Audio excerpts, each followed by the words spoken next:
Ce samedi 24 décembre, TF1 diffusait le documentaire Miss France, dans les secrets du concours dans lequel de nombreuses Miss France se sont livrées sur leur année de règne et ont partagé de nombreuses anecdotes hilarantes. Le 31 décembre 1986, l'élection de Miss France se fait en direct pour la toute première fois à la télévision sur la chaîne France Région 3.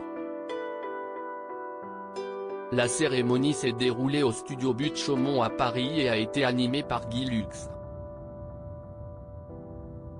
Cette édition a été pleine de nouveautés, puisque c'est la première fois que le public était invité à désigner sa reine de beauté en appelant la radio Europe 1. Pendant cette soirée exceptionnelle, c'est Nathalie Marquet qui a été élue Miss France 1987, faisant d'elle la 57e à obtenir ce titre en France. Dans un documentaire inédit retraçant le parcours des Miss France et les coulisses de la compétition, Miss France, dans les secrets du concours diffusé ce samedi 24 décembre à 16h10 sur TF1, Nathalie Marquet dévoile les drôles d'objets qu'elle a reçus pendant son année de règne. Je recevais plein d'eux. Nathalie Marquet, la femme de l'animateur Jean-Pierre Pernaut décédé en mars 2022 des suites d'un cancer du poumon, partage plusieurs anecdotes de son année de règne dans le documentaire inédit proposé par TF1.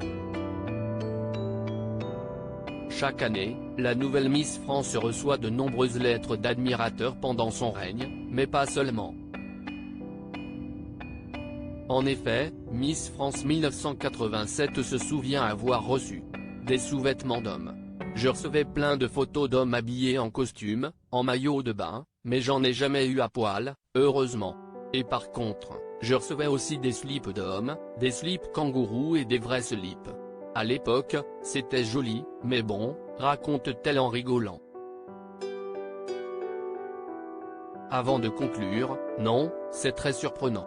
Il n'avait pas de gêne. Nathalie Marquet, qui a récemment poussé un coup de gueule, s'est également livrée sur le comportement sans gêne de certaines personnes après son élection. J'étais la première Miss France à la télévision. Donc, j'étais pas mal abordée quand même. Il n'avait pas de gêne. J'ai l'impression que je devais leur appartenir, explique-t-elle tristement dans le documentaire.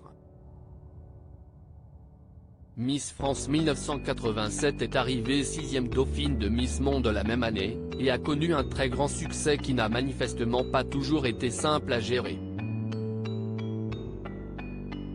À lire aussi on va pouvoir exercer son rêve, cette promesse que Nathalie Marquet a faite à Jean-Pierre Pernaut avant sa mort.